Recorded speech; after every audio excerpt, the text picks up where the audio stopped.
There's this sense that human liberty is not something that would be a given just on the basis of humans. It would have to be something that was built into us by a transcendent being who created us to be free. Otherwise, what's the point? Why would anybody expect freedom? Might like it, but there'd be no reason to expect it. And so on a Memorial Day, those are good songs to sing. If you have a Bible and you find it helpful, please turn it to Luke chapter 23. This is where we'll be spending our time today. And I'm going to begin reading in verse 50. But before I do, as we look at this text, one of the aspects of Bible reading in general, at least from my point of view, and I think it really is something that we all share to some degree or another, unless you're really somebody who has done lots of deep study into the history herein and the culture from which all of this comes, or the culture where all this took place. We don't acquaint ourselves with the feelings these people had at all. We read the narratives of the Gospels and we take different things from it. We're almost always reading the texts as to what they're saying to our lives. That's how we read. It's that homiletic value. How's this going to teach me something today? But I'll tell you, when we can capture some of the feelings that the people had in those moments, I think the lessons go far deeper.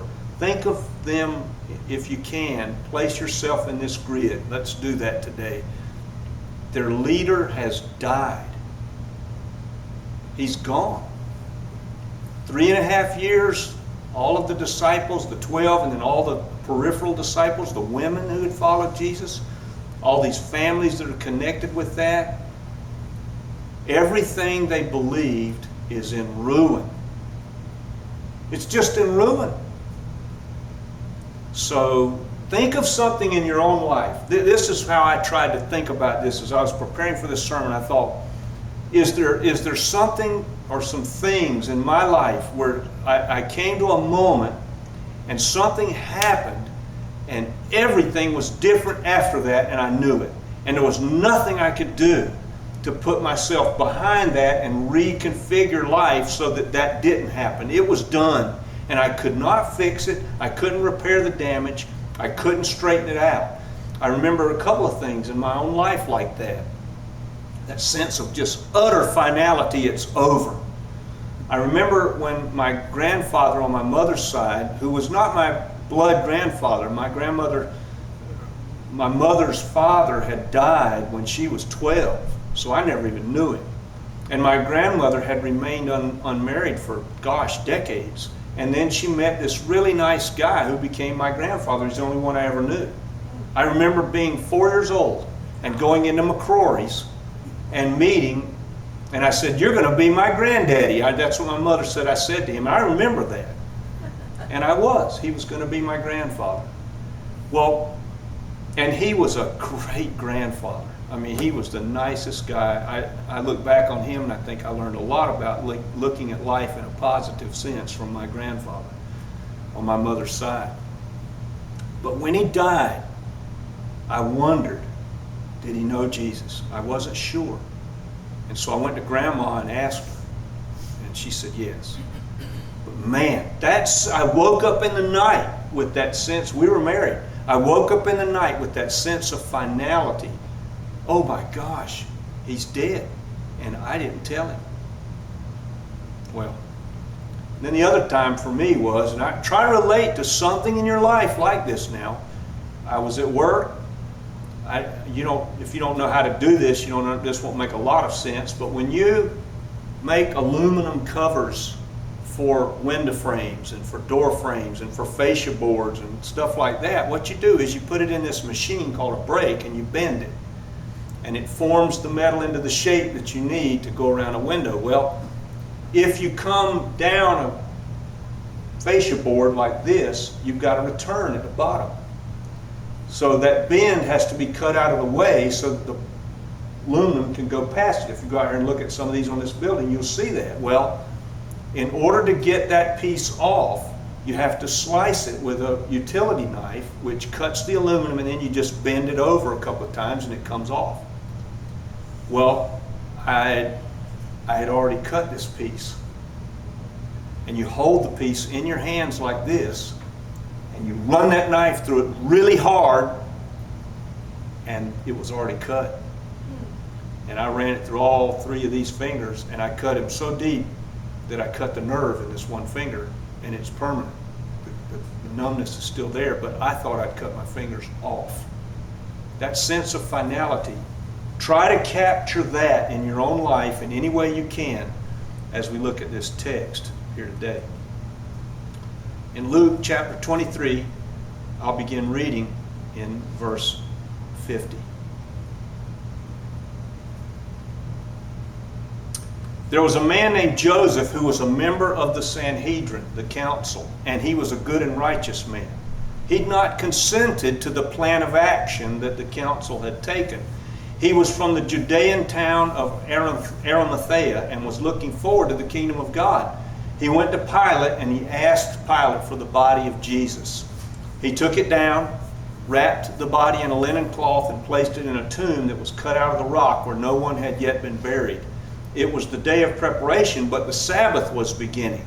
The women who accompanied him from Galilee followed, and they saw the tomb and how the body was laid in it. Then they returned and prepared all of the aromatic spices and perfumes. On the Sabbath they rested according to the commandment. Now, this text, Jesus is being buried by a Sanhedrist who was touched sometime in that 3.5-year period by Jesus' ministry.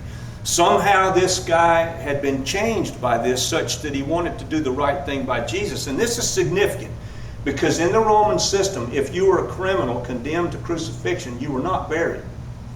They just tossed you into a common hole where they threw trash or something else, and that was it.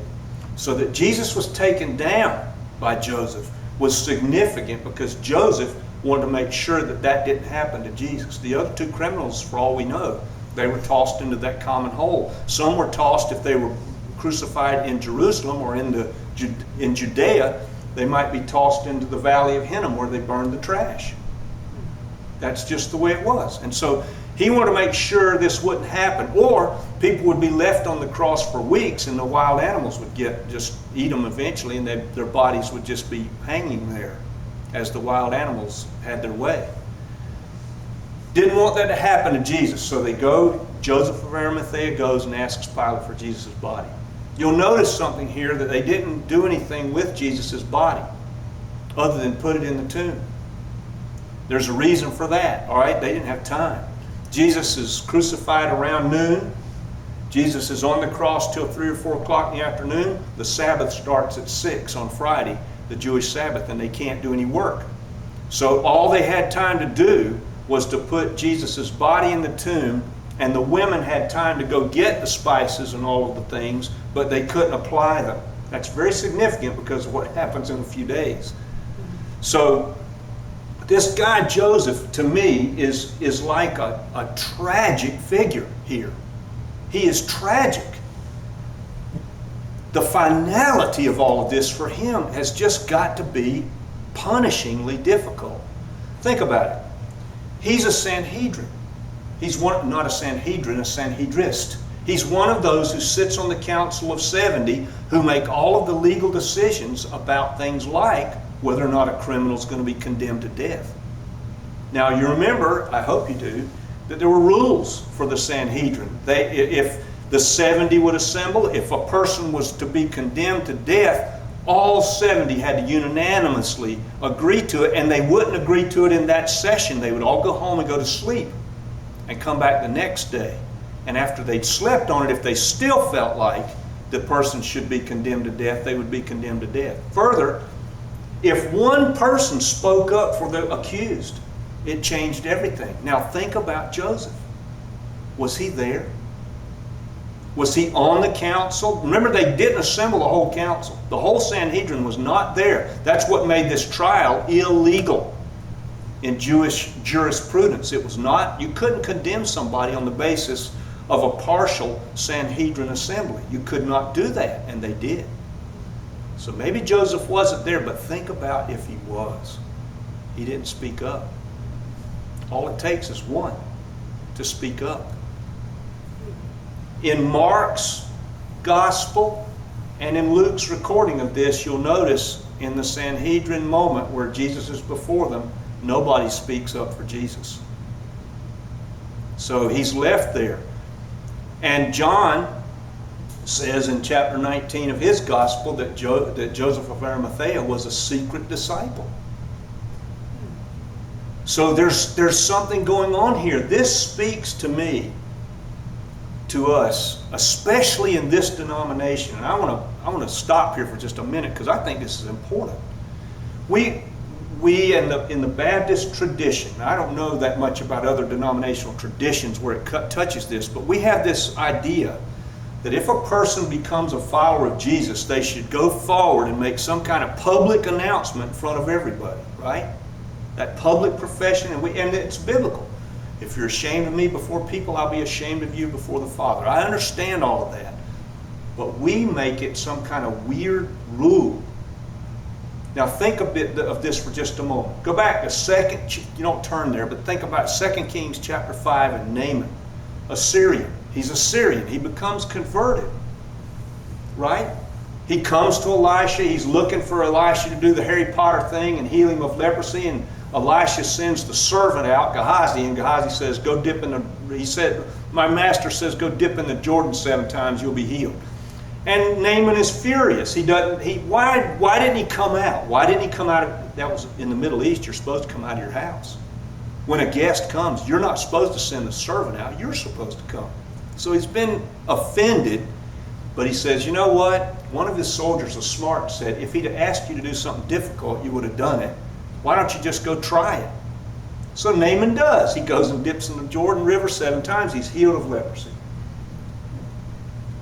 He comes back to Elijah and says, Elisha says, there's going to be a point at which when I go with the king to the temple of Rimmon, to the pagan temple, he's going to kneel before the altar of Rimmon, and he's going to pull me down with him because he rests on my arm. What should I do? And Elisha says, you just go in peace. Think about what that means. We demand of people that they do a certain thing because they've said yes to Jesus. But that demand, God doesn't even make that demand.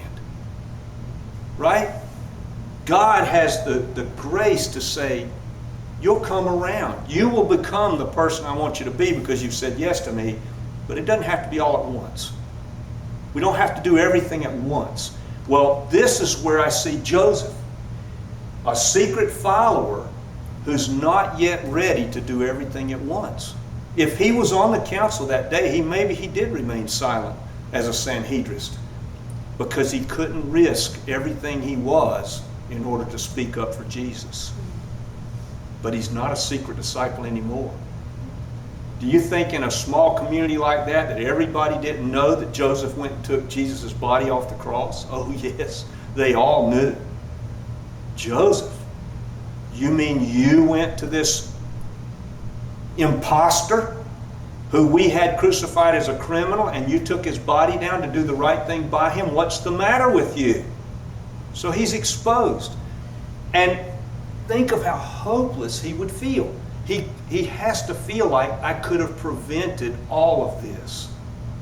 I could have prevented Jesus ever being crucified. All I had to do was speak up at the meeting, and I didn't because I was afraid.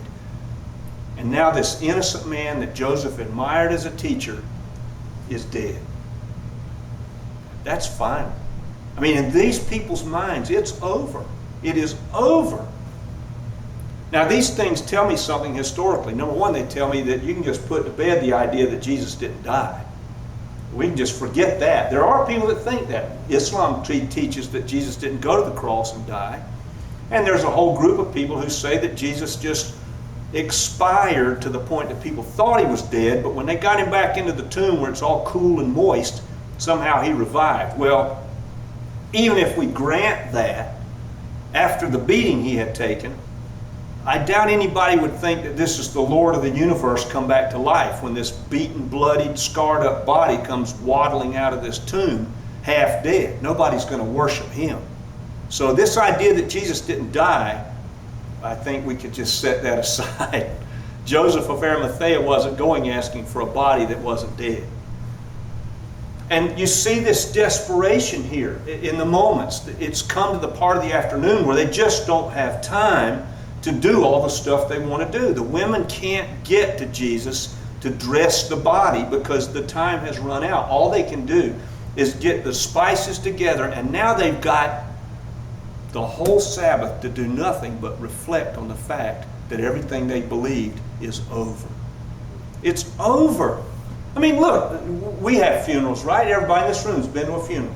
Do you go to the funeral with the idea in mind, I'm expecting the person to sit up in the coffin and step out and come back and greet everybody and say, I'm risen from the dead? Does anybody, I will say this. I have gone to funerals and wanted to see it. I thought, boy, wouldn't that be something that God would do that, but I've never seen it happen. And I have to confess, as a normal human being, I don't go to funerals expecting that at all. So why should we think they would? They don't. These people are utterly broken by this moment. For them, it's over. It's over. Our leader's dead. And there's nothing in Judaism that would tell them that he's going to come back. Nothing. There's some lessons for you and me in that, though, I think. You and I live in a world where we are surrounded by people who have real needs around us. Some of them are minor. Maybe it's just a hand on the shoulder, or maybe it's a cup of coffee or a glass of water, or maybe it's a nice word, or maybe it's we'd go help them in doing something at their house, or maybe it's whatever, you name it. How many times do we pull back from those things because they're not convenient? They don't fit. They don't fit the world the way the world looks to us in that moment, right? Maybe we're mad. Maybe I'm mad at somebody and I'm not going to go and put that hand on the shoulder because I want to make them pay for whatever it is they did to me, right? Somebody's right in front of us, they need something, we see it, and we just kind of ignore the prompting that we have as followers of Jesus to go and meet that need in any way. I mean, think about an obituary for just a moment, funeral, think about it. What do? I'm going to say, and I think about this very hard, I'm not accusing anybody, but let's be honest with ourselves and learn what we can.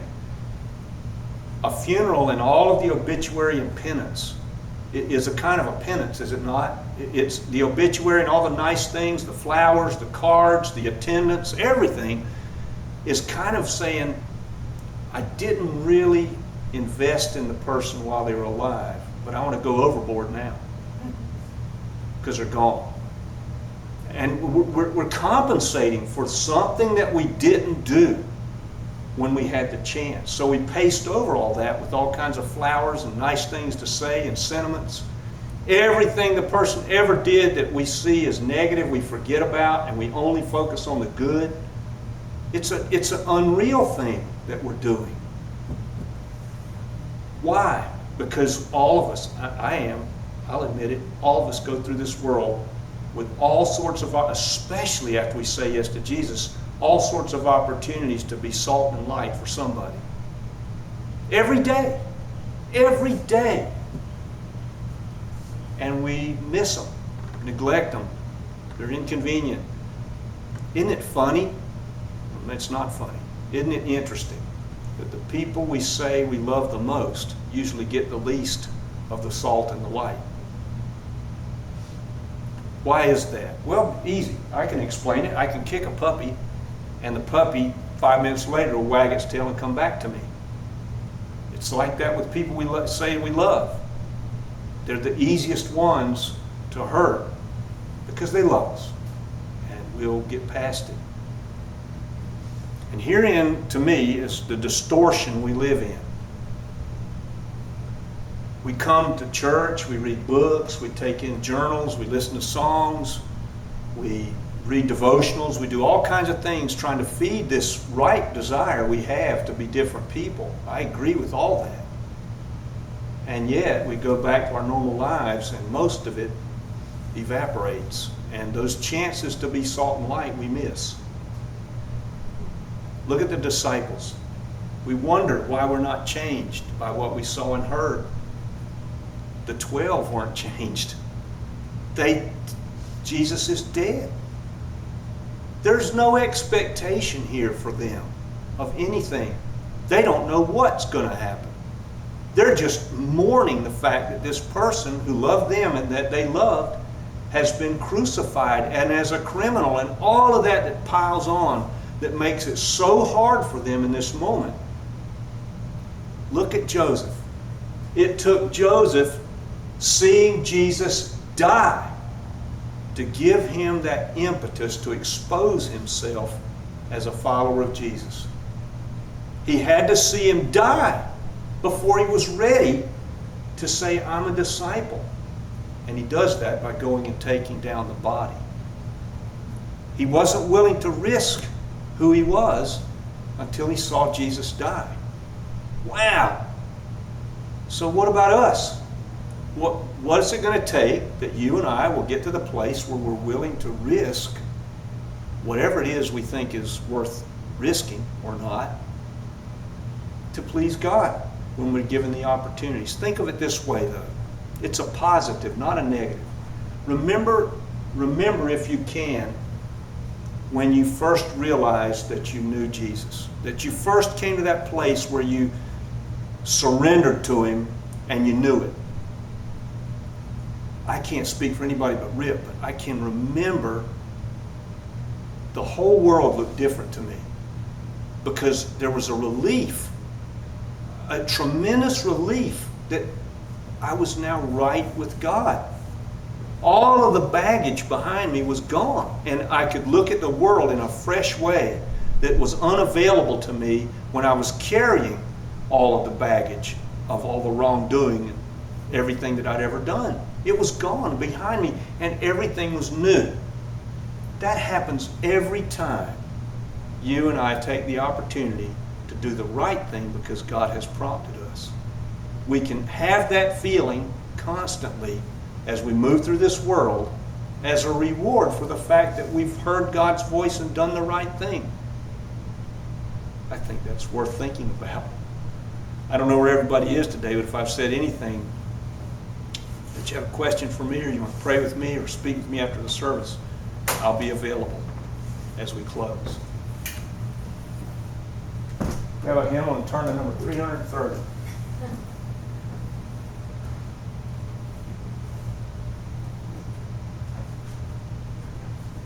It's weird when you get to the place in church life where when the number comes up, you know what it is before you get there.